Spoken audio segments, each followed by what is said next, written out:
ano po yung mga karaniwang mga sakit po na pag hindi po tayo nagsa-sunscreen or nagbibilad tayo or pag summer, what are the usual skin illnesses? Sige po. Sunburn, I think. Sunburn is the of course, mildest. if we stay under the sun without protection, or sometimes even with protection, so minsan kampante tayo, may sunscreen tayo, pero nagbibilad pa rin tayo. So you can still, parang by that, minsan sa sobrang bilad, na-outlast na yung effectivity ng sunscreen.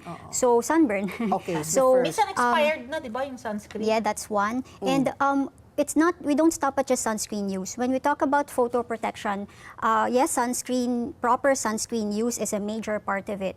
But that also includes photoprotective behavior. So when you say photoprotective behavior, you stay out of the direct sunlight, usually from the peak hour. So generally we say 9 a.m. to 3 p.m. but sometimes even around 8:30 a.m. or 4:30, medyo mainit pa. Basta as long as you still feel heat on your skin, it's still better. Yung extreme heat, it's still better to stay under shade. But yeah, mostly 9 a.m. to 3 p.m. Hindi ibig sabihin may sunscreen ka, pwede ka na magbilad recklessly.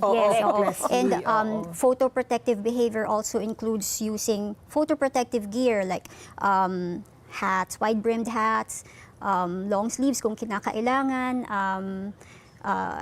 pants, things like umbrella. To protect. Yeah, Yun so na, protect yung mga your rash skin guard, coverage. makikita mo, may UV protection na rin, no, Yes. nakalagay. Or Opo. payong. May nabili Opo. kong payong, nakalagay sa payong, talagang may UV protection yung payong. Yeah. So even if you're May under UPF, an umbrella, mas maganda pa rin yung may UV protection yung payong. Somehow, mo. yeah. Basta, syempre, like a dark-colored umbrella would give you more protection than an umbrella that is light-colored. Okay, Kasi mas may I didn't know nakakatagos that. na, So na preferably light. dark yung payong umbrella. mo. Yes, Oo, yes. okay. So after the sunburn comes, Well, premature aging na ba yun? After? not necessarily. If it's Oo. repeated, yes. Over time, yes. And sometimes you may not always get sunburn, but with accumulated exposure to the sun, even low grade, mas may enhance yung photo aging and yung skin aging mo. So it's not a prerequisite. Sunburns are not always a prerequisite to skin aging. It's more of chronic or continuous exposure. So like kunwari kung titingnan niyo po, yung skin for example ng hands, ng outer part ng hands, mas aged yung tingnan niya or mas dark, mas wrinkled compared to, for example, yung skin ng buttocks. Kasi the buttocks are Walang exposure at all. So yun yung ano siya. So even if hindi naman po ibig sabihin kailangan parating nasa sunburn para magka-skin aging, minsan yung chronic paglabas natin, siya, it makes us more Mas may predisposed. exposure. Yes. But even if you're indoors, like, yung mga ganyan-ganyan mga ilaw, nakakaano. Diba, Fluorescent kailangan Bright pala ng, lights, visible ng light, protection, opo. ano? Oo po. Pero ito po, mga to, they've been studied already actually. In terms of the radiation that they release compared to, let's say, sunlight, mas malakas pa rin ang sunlight. But we still advise using sunscreen indoors kasi, number one, we don't stay indoors all the time. Every now and then, matatabi tayo sa Lumalabas-labas ka bintana. din. Opo. Plus, Ay, kahit tumabi sa bintana, meron na yun. Ano? Basta may okay. sunlight, no? yeah, basta may sunlight. And even these bright light sources, while they don't emit ultraviolet light, generally, they emit visible light because they allow us to see. And there is a lot of emerging evidence nowadays that we don't just stop at protecting ourselves from ultraviolet light, particularly among Filipino skin. Visible light is coming out to be a major player when it comes to pigmentation and aging.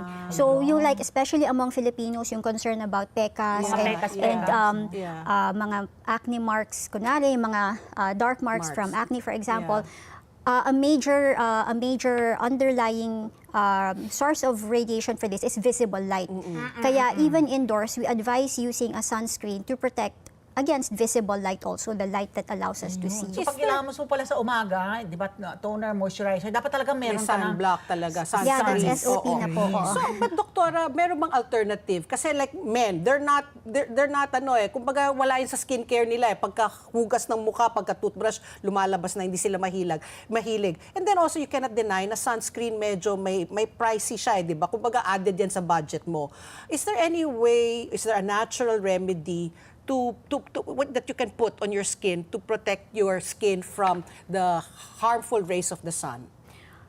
Okay, short of not using sunscreen, you'll just have to cover up. Cover up na lang. physically Yun na lang cover talaga. up. Yun lang So po shades talaga. na lang na ganyan kalalaki. Oo, pero remember, kasi we mas focus tayo sa radiation coming from above.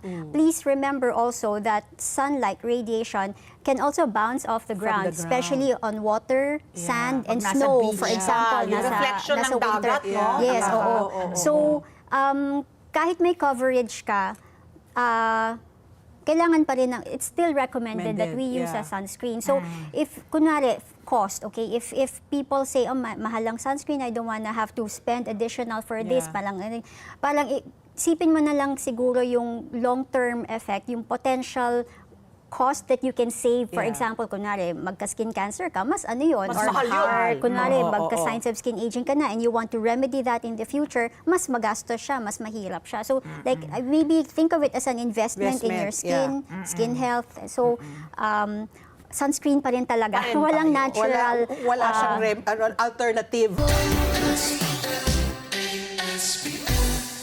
Let's get together. Sa NET25. Sa NET25.